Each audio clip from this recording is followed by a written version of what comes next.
आप अपनी सहूलियत के हिसाब से लाशें चुन लेते हो और बहाते हो उन पर आंसू, लेकिन कभी ये पूछने नहीं जाते हो कि वो रण होता ही क्यों है जिससे पनपते हैं ये रणवीर। तो सुनो, अगर अपनी कानूनी जमीन पर लाल झंडे गाड़ देने वाले नक्सलों से लड़ना भिड़ना गलत था तो थे हम रणवीर थे, और अन्याय से उपजी अशांति के सामने प्रयुक्त हिंसा को अगर गलत कहते हो तो फिर महाभारत भी गलत था और रामायण भी गलत था। लोग निष्क्रिय हो जाते हैं, यही निष्क्रियता का फल भोग रहे हैं लोग। समाज किसी भी जाति के लोग जहाँ पर गलत तत्व हावी है वहाँ पर जो सक्षम है उसको मिटा सकता है, उसको दूर कर, कंट्रोल वो निष्क्रिय हो वो जाता निष्क्रिय हो जाता है। और निष्क्रियता के चलते उसकी आतंक बढ़ जाता है, जिसका उस निष्क्रियता का ही फल समाज भोग रहा है। आज मान लिया जाए कि उग्रवादी तत्व शस्त्र की भाषा बोले जी, और मैं उन्हें बात के प्रेम पूर्वक बात करूं, ये बात बनने वाली नहीं है। जहां शस्त्र उठ गया उसे शस्त्र से दमन करो, यह सरकार की भी ये नीति होनी चाहिए। बंदूक की जद में बिखरा कुनबों का हेर फेर देखा है? अरे देखा है क्या 8 साल के बच्चे को, अनाथ और बेवा की सोनी मांग को? नहीं देखा तो देख लो। 1 दिसंबर 1997 की वह ठंडी सी रात थी। सोननद का पानी बालू में मिलकर जम सा गया था। फिर नदी में नावें आई और नावों पे हथियारबंद लोग। मल्लाह डरे हुए थे, सो बिना सवाल किए मर गए। भीड़ गांव में गई और बिखर गई। कार्तिक की उस रात गांव में सन्नाटा था। मिट्टी के झोपड़ों के पीछे चढ़े सांकलों के पीछे औरतें और बच्चे दबी जुबान में मौत की आहटें सुन रहे थे। मर्द समझदार थे, पहले ही भाग गए थे।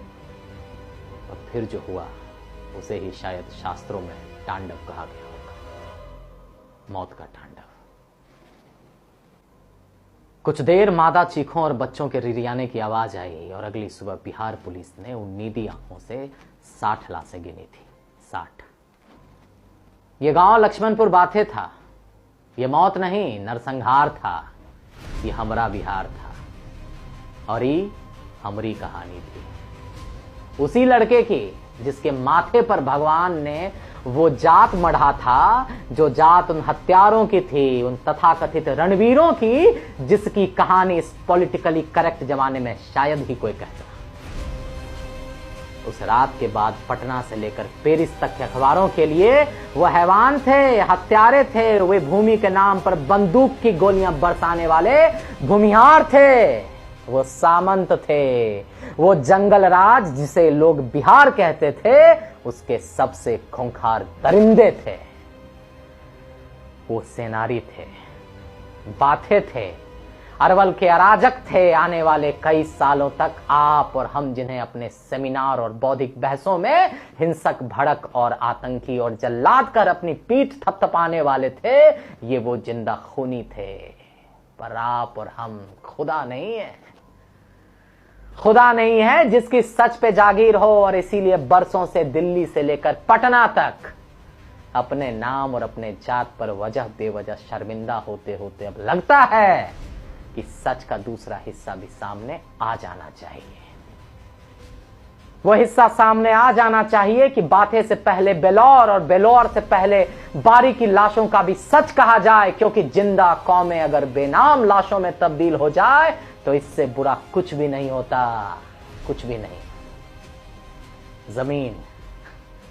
जमीन का टुकड़ा, यूं सोचो तो क्या है, बस माया और कुछ नहीं। पर इसी जमीन को जब मां मान लो तो फिर कहानी अलग हो जाती है। फिर वो जमीन यूपी बिहार की हो, जहां लालू आलू और बालू के सिवा कुछ भी नहीं, तो फिर जमीन का वो टुकड़ा बेटी का दहेज है। जमीन का वो टुकड़ा मां की दवाई है, बेटे की पढ़ाई है, और जब बात उसूल किया जाए ना तो कफन की सिलाई है।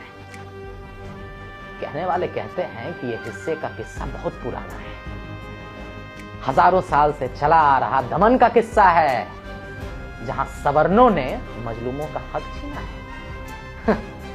अपनी जमींदारी के तले उनके बच्चों को बंधुआ बनाया है और बीवियों को रखैल। अरे सुनने में बड़ा प्यारा, लेकिन झांको तो बड़ा पेचीदा। ये किस्सा थोड़ा खारा है।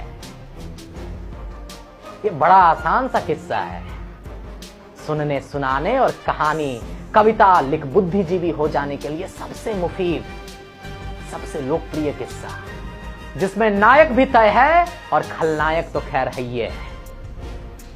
पर इतिहास के दर पर एक विचारधारा की उंगली पकड़े एक झूठ को बार बार रगड़ देने से सच की परतें नहीं बदल जाती और आज का सच बीते हुए कल के चश्मे से नहीं देखा जा सकता है। आजादी के बाद जमीन का सारा खेल सरकारों ने खेला। जमींदारी हटाओ का नारा तो दे दिया, पर नेता जमींदार ही रहे।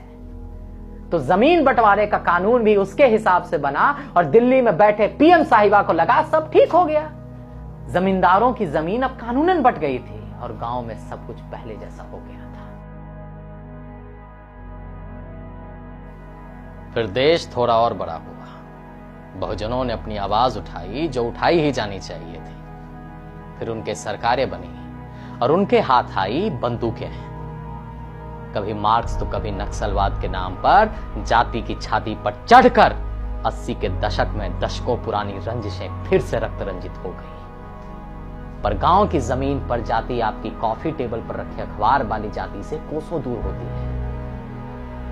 वो जिंदा धमक, वो जिंदा संघर्ष और बोटी बेटी की कहानी होती है। आप अपनी सहूलियत के हिसाब से लाशें चुन लेते हो और बहाते हो उन पर आंसू, लेकिन कभी ये पूछने नहीं जाते हो कि वो रण होता ही क्यों है जिससे पनपते हैं ये रणवीर। तो सुनो, अगर अपनी कानूनी जमीन पर लाल झंडे गाड़ देने वाले नक्सलों से लड़ना भिड़ना गलत था तो थे हम रणवीर। अगर 80 के दशक में बिना नाम पता मारे गए अपने बेटे और बहुओं की लाशों का बदला लेना गलत था तो सीना ठोक के कह दो कि थे हम रणवीर। एक आंख मूंद कर सोई हुई घोर जातिवादी सरकार की अपेक्षा के सामने अपने हक के लिए लड़ना अगर गलत था तो थे हम रणवीर, जिसके हाथ में न कमंडल आया न मंडल, जो मैथ और रीजनिंग के पेपर को पार करके भी रह गए बेरोजगार और ताकते रहे ओसारे में पड़ी अपनी सो कॉल्ड जमींदार और असल में खेतीहर बाप की तस्वीर, जिसे भरी दोपहरी 6 इंच छोटा कर काट दिया गया था सामाजिक न्याय के नाम पर। अगर उसके सीने की हुंकार गलत है तो थे हम रणवीर। वो रणवीर थे क्योंकि 14 बापूत के उस घर में जहां 14 कट्ठा खेत था बमुश्किल, जिसपे किसी तरह उपजता था धान कि 2 वक्त का वो खा सके, वहां बंदूक की डकैती को विचारधारा की चादर चढ़ा कुछ लोग जाति की आड़ में अन्याय कर रहे थे और अन्याय से उपजी अशांति के सामने प्रयुक्त हिंसा को अगर गलत कहते हो तो फिर महाभारत भी गलत था और रामायण भी गलत था। जिन्हें बातें की चीखें और उन झोपड़ियों का दर्द दिखाई देता है वो आंख मूंद लेते हैं जहानाबाद, अरवल और भोजपुर के उन गांव के सामने जहां उनकी नजर में घोड़े हाथियों पे जमींदार चलते थे।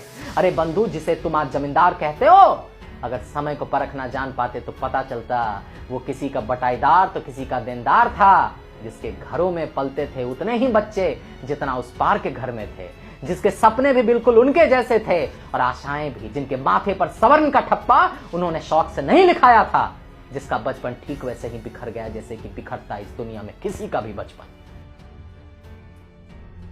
अरे जब गांव के दुर्गा स्थान में आरती करती निरीह औरतों को नक्सल घेर लेते थे तब दिल्ली के जेएनयू वाले पत्रकार महोदय की स्याही जहर नहीं उगलती थी।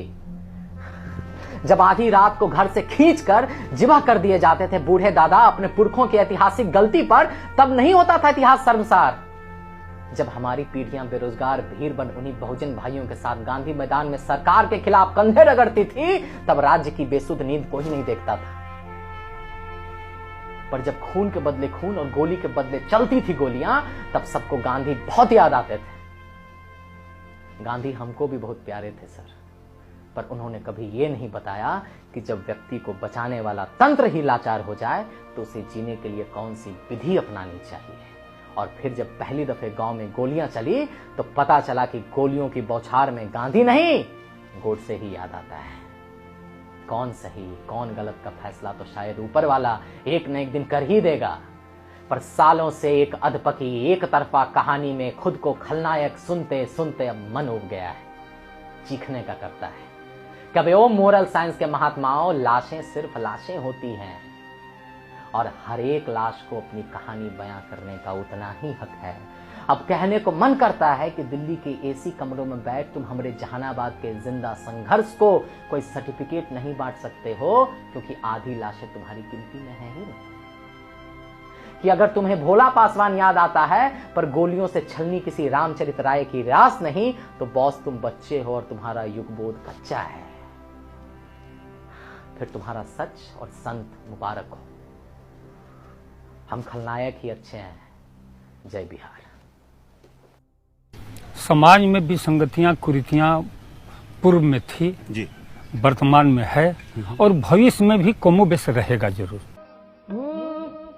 कि जहिया से अरे तुरला बाबा जिंदगी के डोरिया हो अका सुन लागे